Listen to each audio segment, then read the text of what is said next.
Bana Nzambe shalom tobondeli.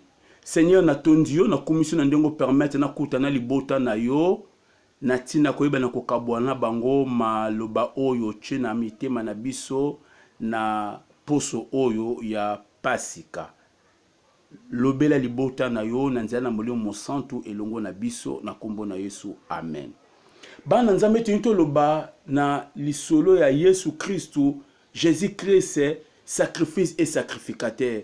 Tope na lingala Yesu Kristu mbeka pe mutumbi mbeka. Bien aimé dans le Seigneur Yesu Masia azali mbeka pe azali mutumbi mbeka na biso ba Kristu. Tozali koloba maloba oyo na eleko ya pasika po ete tango bazali koloba tia na pasika tokanisaka mingi mbeka. Tokanisaka mingi pe mutumbi mopesi mbeka to pe mutumbi mbeka. Na kati na Biblia ya balingami tango Bible ezali koloba tina bolimbi kolongola masumu. Tango Bible ezali koloba tina kolongola masumu pona masumu elongwa tozala biloko ya besoin makambo mibale. Hébreux chapitre 8 verset 3. Hébreux chapitre 8 verset 3. Elobi ete eloko liboso po tozala ngo besoin ezali mbeka oya mibale ezali motumbi mbeka. Mbeka nde nini? Mbeka ezali libonza oyo tokopesaka epai na Nzambe pona bolimbisi ya masumu. Pe motumbi mbeka ezali moto oyo amemaka mbeka liboso na Nzambe po ete Nzamba yamba. Nzamba atalaka mbeka atalaka pe motumbi mbeka. Mbeke koki kozala malamu soki motumbi mbeka za mabe mbeke koleka te. Mbeke koki kozala mabe motumbi mbeka pa zali malamu mbeka ane koleka te. Donc mbeka na motumbi mbeka ezali motuya na misu na Nzambe ya likambo etali bolongoli masumu. Mokona lelo tokoloba eloko eboso ntoloba Yesu Kristu mbeka. Pe ya mibale tokosukisa koloba Yesu Kristu motumbi mbeka. Bien aimé na babi Yesu Kristu mbeka eloko liboso Jésus Christ Yesu Kristu azali mwana mpate oyo alongolaka masumu. Na mokanda ya Yohane mokapona yambo nzela na tukuli baye na libwa Bible lobi ete Yesu Kristu azali mwana na mpate ya Nzambe oyo alongolaka masumu. Balobi te kazali mpate ordinaire. Balobi te kazali mpate ya bato. Balobi kazali mpate ya Nzambe. Bato bazalaki tango nyonso komema bapate na bango epai na Nzambe epai ba sacrificateur po bakata motu pe bazwa bolimbisi ya masumu na bango. Metala na oyo etali Yesu Kristu bien aimé Yesu azali mpate na Nzambe, c'est-à-dire soko moni Nzambe apesaki mpate na ye po ete bapate nyonso biso bato topesaki bakoko na biso bapate bapesaki ezaki motuya te na miso na Nzambe. Ezaki na valeur te na miso na Nzambe. Ekokaki kolongola masumu na bato te. Na yango Nzambe atindaki Yesu aye na mokili oyo po alongola masumu na yo, alongola masumu na ngai. De luka liboso toyeba ete Yesu Kristu azali mpate o Nzamba pesa yo, mpate o Nzamba pesa ngai. Elikolakisa ete Yesu azali elembo ya bolingo na Nzambe pona bolimbisi masumu na biso. Eloko mibale Galate chapitre 1 verset 4 elobi eloko beto reteni Yesu Kristo mi bonzaki ye moko pona masumu na biso. Yesu azaki mbeka ya nini? Mbeka amipesaki mbeka pona bolimbisi ya masumu na biso. Amipesaki ye moko ba forsaki yete ezalaki acte volontaire nde Yesu Kristo amipesaki ami bonzaki lokola mbeka pona yo, lokola mbeka pona ngai. Na Hébreux chapitre 10, Hébreux chapitre 10, le verset 10, Bible zoloba elobi, c'est en vertu de cette volonté que nous sommes sanctifiés par l'offrande du corps de Jésus-Christ. Balobi nzoto ya Yesu Kristo ezaki libonza, ezaki mbeka. Nzoto ya Yesu Kristo ezaki mbeka. Sur le plan spirituel, azaki nyama. azaki agneau, azaki mbeka, o nzamba azaki nango posa, pona masumu na bana na bato esila. Oh bien-aimé dans le Seigneur, Yesu amipesa ki ye moko, quel amour, malgré la passion, malgré la souffrance, malgré la torture, il n'a pas renoncé. Jésus n'a pas renoncé à mi pesa ki yemoko pour na yonanga tobika. Troisième chose que nous devons retenir, et que Jésus-Christ, ce sacrifice, Jésus-Christ, c'est un sacrifice efficace. Ce qui est efficace et parfait, c'est par rapport il y a un sacrifice et pesa maki na tango akala liboso ya sacrifice na Yesu eya. Bible biete bambeka ya banyama ezaki makasi te, ezaki na nguya te ya kolongola masumu na bana bato. Ezaki na nguya kolongola masumu te, ebandeka kobomba masumu. Mbeka ya banyama ebandaki kobomba masumu, ebandaki kolongola yango te. Bible bi Yesu epona kolongola pona kobomba te. Tala na koza na ndaku nazaki ngamoko table zaki salite, et puis noki muta toke alinga kota na mza tan ko sukola table te na kozwa kaka ilamba mesa na ena ngombangu na tchelikola table ngai muna tchelikola table na ibete mesa za salite biloka mabia na mesa mena couvrir yango na ilamba mesa. Mais mopaya oya ye mopaya akoyeba teke na se ya mesa salite yali. Donc mopaya mona ka mesa kitoko me ngai moko na ibete mesa na ngeza salite mais na couvrir yango na ilamba ya mesa. Oh bien-aimé dans le Seigneur, wana ezali lo lenge moko makila ya banyama to pe ba sacrifice bambeka o epesa maki na tango akala. Tango epesa maki ebandi nango kolongola masumu te. Masumu ezalaki nango kaka me ezaka ko couvrir yango. Voilà pourquoi Bible bete Mosambeli ya Ancien Testament kanga madai ko compte na présence en Nzambe abandaki ko se souvenir na masumu na ye parce que conscience ne ezaki purifié te. Pourquoi? Parce que masumu ne longwa kité masumu ne ezaki couvert. Mais babi le sang de Jésus babi Yesu Christ mbeka na Yesu Christ ezali ko longola masumu, eza ko limwisa masumu, ezoti kata lisumu moko te eza efficace. Et ça puissant pour nous kolongola masumu. Oui, pourquoi? Parce que aussi une autre raison est ça que makila nyama. Quand on parle de sang, on parle de sang, on parle de sacrifice. Quand on parle de sang, on parle de la mort. Nyama quoi que vous remplacez mutute. Voyez-vous? Nyama quoi que vous remplacez à mutute. Nyama okufa na place à nyama, muto okufa na place à mutu. Mais ba nyama na bande okufa na place na biso bato. Impossible, ça ne pouvait pas tenir.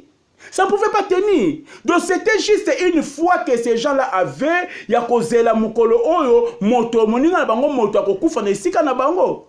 Et voilà pourquoi Jésus-Christ, le sang de Jésus est fort, est efficace et puissant pour na kolongola masumu. Pourquoi? Parce que Jésus est une personne comme toi et moi.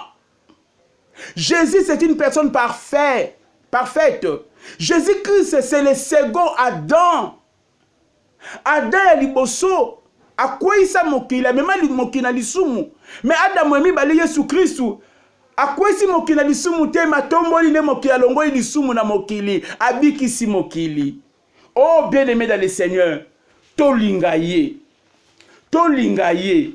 Na Hébreux chapitre 9 verset 12, babi Yesu apesa ki makila na ye moko. Apesa ki makila ya banyama te. Batumbi mbekata bande kokoti na présence en Nzambe bande komemande makila ya banyama, c'est-à-dire nyama akufi bande komema sacrifice ya banyama. Okola ba makila me poni ka ba sauver sacrificateur yango bande komi benda makila te ya nzoto na bango. Non, on parle de sang là, on veut parler des sacrifices qui vous a amené à la mort. Dans le souverain sacrificateur soka mi boma ki anga pe kokopia sacrifice te. Des fois là à la envie. Alors bien aimé dans le Seigneur, sacrifice à Yesu et pesi biso lisiko ya libela na français babi une rédemption éternelle asombi biso pour na libela. Nous n'appartenons plus à Satan. Quel que soit le combat, quel que soit le problème de possession démoniaque, bien aimé, la possession démoniaque, oui, mais si elle ne veut pas dire que j'appartiens à Satan, non. J'ai un salut éternel. Tu as une rédemption éternelle. Quatrièmement, Mekanankolo Yesu ememi batebele na kobuli sama. Hébreux chapitre 10, le verset 14. Hébreux 10, verset 14. Car par une seule offrande, il a amené à la perfection pour toujours ceux qui sont sanctifiés. Amemi biso na kobuli sama ya libela. Alléluia. Il a amené à la perfection pour toujours. Oyoki bien, pour toujours. Oh là là. Pour toujours. Donc, comme on peut dire, éternellement. Amemi biso na perfection éternellement. Motako sayote, oh Jésus, motako sayote bien aimé dans le Seigneur. Amemi biso na perfection éternelle. Biso baya bulisi biso. Wenu koloba ete mbeka na Yesu. Mbeka na Yesu. Eza mbeko nzamba ndima. Eza mbeka na nguya. Nazo kamwa. Batu musu kino lelo. Bazo pesa bambeka. Ya boyoka nina nzambe. Batu musu ti lelo bazo kosa bango. Na bisika basambelaka. Ba pesa mbeka pona boyoka nina nzambe. Osalaka lisumu mingi pour délivrance oyo faut pesa mbeka oyo. Et bongo Yesu Christ te bien aimé ba okosa yo. Ngano yebiso ke to sara en matière de péché, il y a qu'une seule offrande. Jésus-Christ en matière de rédemption, en matière d'expiation des péchés et ses conséquences en matière d'expiation des péchés et de ses conséquences, to saka kana mbeka moko eza Yesu. Oeza Yesu, bako sorte pese loko boye pour délivrance, bako sorte pese loko boye pour sikolama, bako sorte loko sala ka boye pesa boye pour nzamba limbisa mabeno ezate. Jésus-Christ aza sacrifice nzamba agréa. Nzamba sa agréé sacrifice à Jésus pour l'expose na bolimbisa masumu. Na ba conséquence na yango et bongo yo zo continuer ko pesa ti lelo bima na makambo wana. Bima na yango Yesu Kristo ndaza mbeka na biso azambeko nzamba pesa po na biso azambeka o nzamba za ko agréer azambeko nzamba sepela na yango. Alléluia. Nena kutu na pona nga mibale na ina parole to lo basi Yesu Kristo motumbi mbeka ya yambo. Bien aimé dans le Seigneur, motumbi mbeka zali moto oyo mosei na nzambe oyo akotaka na présence na nzambe pona komema bambeka liboso na nzambe na tina yete nzambe apesa bolimbisi ya masumu ya libota na ye. Na hébreu na libota na eloko liboso to retenir awa et que Yesu azali motumbi mbeka na linganga ya Melchisedek. Yesu azali motumbi mbeka na linganga ya Melchisedek. Hébreu chapitre 7 verset 17. Hébreu chapitre 7 verset 17 Bible lobi. Car ce témoignage lui est rendu.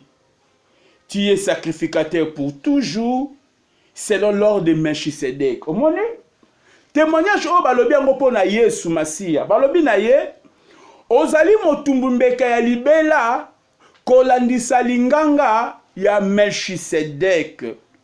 Bien aimé dans le Seigneur, Yesu azali motumbu mbeka na linganga ya Alonate.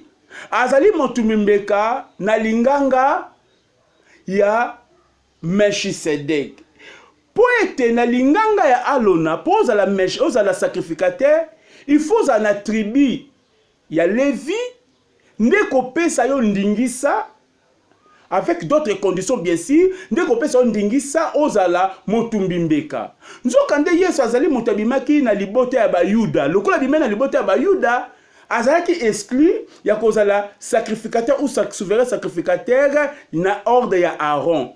Na yango yeki kosala ete ye azali motumbi mbeka batie ye motumbi mbeka ya ordre ya Melchisedek. Or na ordre ya Melchisedek elobi na ordre ya Melchisedek office to pe bisika kosala musala ezaka na sete ezaka na lola bisika ezwami nzambe eza na likolo. Deuxièmement na ordre de Melchisedek sacrifice na sacrificateur ezaka nyusu na maboko ya moto moko. Moto anaka yana za sacrifice, moto anaka ye moko pa za sacrificateur. Alors yango moni bien-aimé, Yesu Christu azali souverain sacrificateur na linganga ya Melchisedek. Or sacerdoce ya ordre de Melchisedek et yaki liboso ya sacerdoce ya Aaron. Donc il y a une supériorité ya sacerdoce ya d'ordre de Melchisedek par rapport à la sacerdoce de Aaron ou la sacerdoce lévitique. Alors, bien aimé dans le Seigneur, Tikana Ebisayo, que Yesu, as un souverain sacrificateur, il est entré en fonction avec serment. Deuxième chose, Jésus-Christ est éternel et par conséquent son sacerdoce est éternel. Yesu akufakate. Yesu abika libela na libela. Lokola kufakate. Lokola kobika libela na libela. Oui, akufaki ya sekwaki akufa lisusu. Alors lokola kufaka libela libela les seules personnes où akufa pendant qu'akufi akufa pona osala musala yonanga to kufa pona musala te. To kufa pona tozo repos. Repos na biso après avoir traversé la terre. Mais bien aimé Jésus quand il est mort, il est parti travailler. Il est parti travailler. Donc la mort de Jésus, en réalité, n'était pas la mort commune à tous les hommes. Parce que la mort pour l'homme, c'est le repos. Mais la mort pour Jésus, c'est équivalait au travail. Donc, il y a comme ça la moussala. Alors, bien aimé dans le Seigneur, Yesu a koufakate. Oh bien-aimé dans le Seigneur, le coup la koufakate, moutako ko remplacer Yesu azate, même nga passer Bron, na cause de place à Jésus té. Apportement cause de place à Jésus azate. Prophète cause de place à Jésus azate. Sangwa cause de place à Jésus azate. Papa cause de place à Jésus azate. Archibishop cause de place à Jésus azate. Moututa cause de place à Jésus parce que Bisogno se to kufaka, mais Yesu kufaka te. Parce que sacerdoce il y a ordre Aaron et ils en ont pas souverain sacrificateur kufaka te. Parce que yango ezaka na souverain sacrificateur moko atikala libela na libela. Et Bible zo bana Hébreu chapitre 7 verset 25 et le dit c'est aussi pour cela qu'il peut aussi sauver parfaitement ceux qui s'approchent de Dieu par lui, étant toujours vivant pour intercéder en leur faveur. Omoni bato nyonso bazo poussa ne pas inanzambe par Yesu Christu. Bato balinga bakuta nanzambe na Yesu Christu. Bible beke Yesu Christu apesa ka bango lobiko ya mobimba. Apesa ka bango lobiko ya kitoko. Apesa bango un salut parfait. Yesu Christ apesa biso sali ya ndambute, apesa biso 80% sali, sur qu'une église autosi makambe église lobi ba bakso 20% zangaki te. Oh Yesu apesa biso sali 95% pasteur, apôtre, docteur, sango, pape, ndako bakisela au 5. Non, c'est faux. Jésus apesa biso sali à 100%.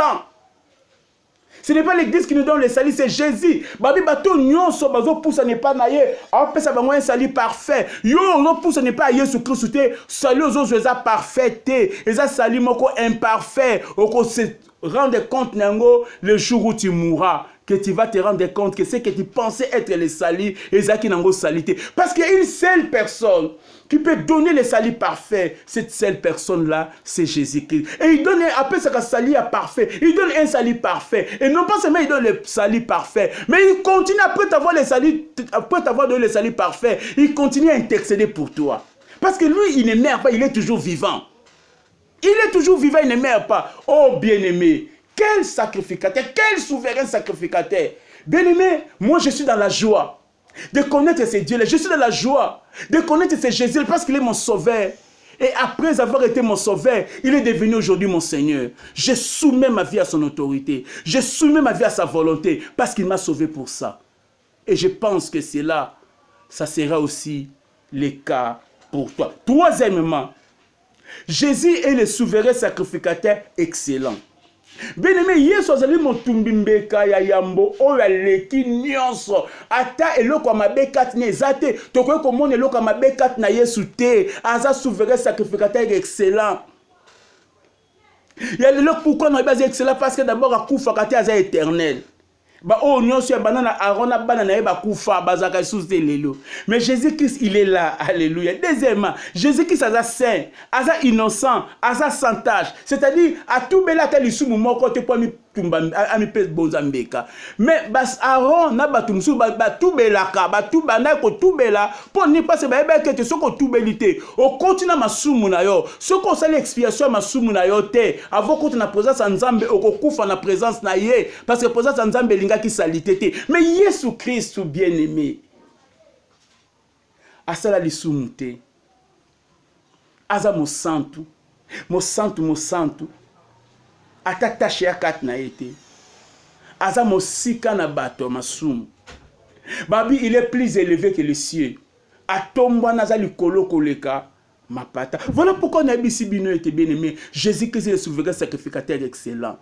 Ce qu'on yozo que n'est pas nani nani zaka souverain sacrificateur na o tata nini wana mama nini wana o yali akisaka alobaka na nzela na ndo koyeba nzambe te baka nzambe na nzela na Yesu Kristo et puis bato nzamba sala basali na ye nde bazote ya biso po bakolisa biso na kondima mais bango te nde bapesaka biso lobiko atangai nane loko pesa ote nazo lendisa yo kaka pona yo na ngai tuaka na nzambe moko to puisa ke pa nzambe moko wana naza supérieur na yote yo poza supérieur na ngate en termes d'expiation des péchés to kende ko zango biso nyonso to zwa ngo biso nyonso et pa ina nzambe moko wana.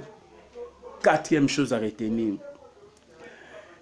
et si kaya mosala ya Yesu Christ lokola motumbi mbeka eza na se awa eza na mokili ote mais eza na likolo et na lola. Hébreux chapitre 9, verset 11, Bible lobi. Mais Christ est venu comme souverain sacrificateur des biens à venir. Il a traversé les tabernacles plus grands et plus parfaits, qui n'est pas construit de mains d'hommes, c'est-à-dire qui n'est pas de cette création. Au moni, baola kisabiso bisika nini bureau ya mosala ya Yesu Kristo lokola motumbi mbeka ya nzambe ezali babe eza na mokilité eza na mabelete o ya balevite o ya Aaron ezaki na Israël batiaki yango na désert pe ba ko tyango na Jérusalem nde vanda kitamula na Jérusalem. Bien-aimé dans le Seigneur nde bisika Aaron pe ba na ye baba na ko kota mais balobi Yesu Kristo akokai ko kota wana te.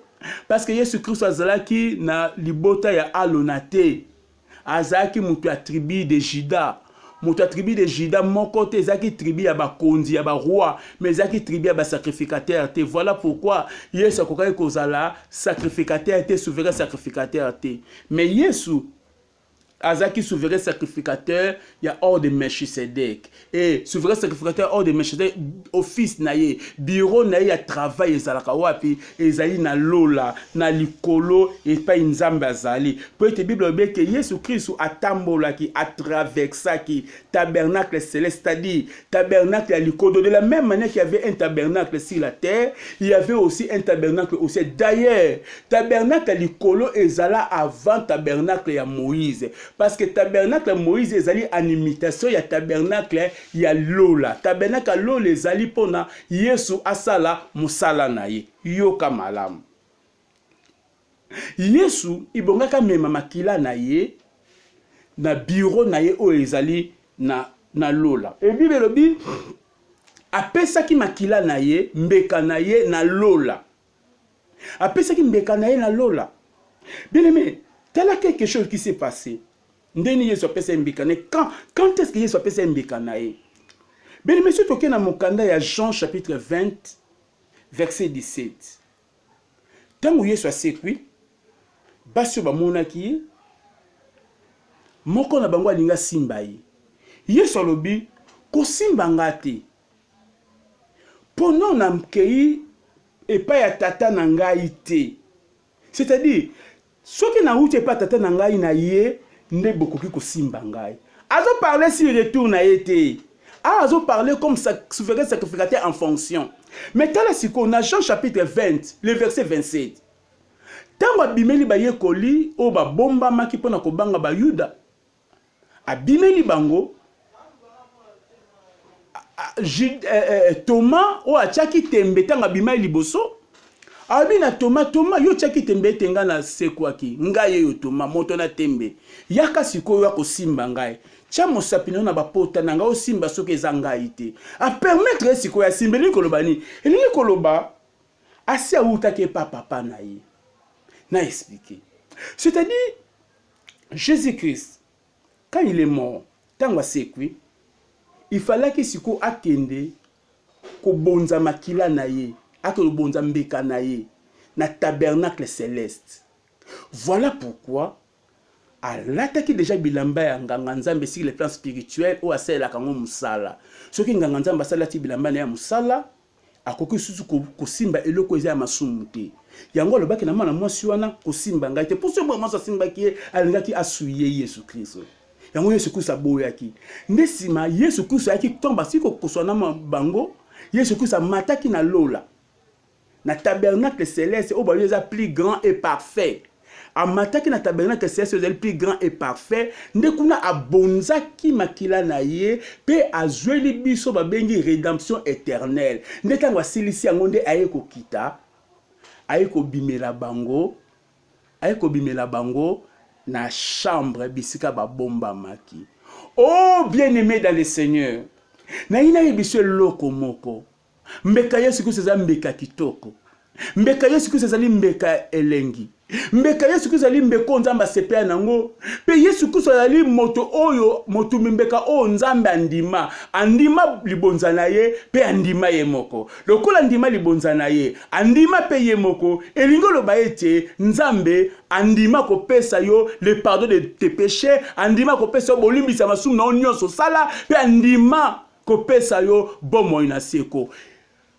Maloba oyo e rezoye na motema na yo. Maloba oyo ko bungisi yango te. Eza la sujet louange na yo. Eza maloba oyo kotinda otengo nyoso kangama na nzambe po salela ye. Po o nzamba pesa yo. Moto moko ta ko pesa yo. Mbongo ne ko pesa yango te. Kelasi ne ko pesa yango te. Bana ba ko pesa yango te. Mobala ko pesa yango te. Mosala moko to ko osana mukilo ko pesa yo. Menzambe a pesa yo mbeka ya kitoko. Pe a pesa yo motu mbeka ya kitoko. Kombona ezali Yesu. Kangama na ye, kubwaka yete, kino mokolo liwa, tope connaître la maya dingomba ekoya, tika nzambe apambola yo, to bondeli. Kolo nzambe, to tondio, nous te bénissons pour ce temps que tu nous avais permis de partager ta parole. Nous l'avons accepté, nous l'avons compris et nous demandons, Seigneur, que le Saint-Esprit continue à parler à ton peuple après qu'ils auront écouté, qu'il aura écouté ta parole. Ma prière, c'est que nous soyons attachés à toi et que chacun d'entre nous comprenne que toi, tu es notre sacrifice parfait, tu es notre souverain sacrificateur excellent. Parce que tu étais sacrifice parfait et souverain sacrificateur excellent, cela veut dire que tu nous as donné un salut éternel et nous devons nous accrocher tous les jours à toi. Bénis chacun d'entre nous au nom de Jésus. Amen.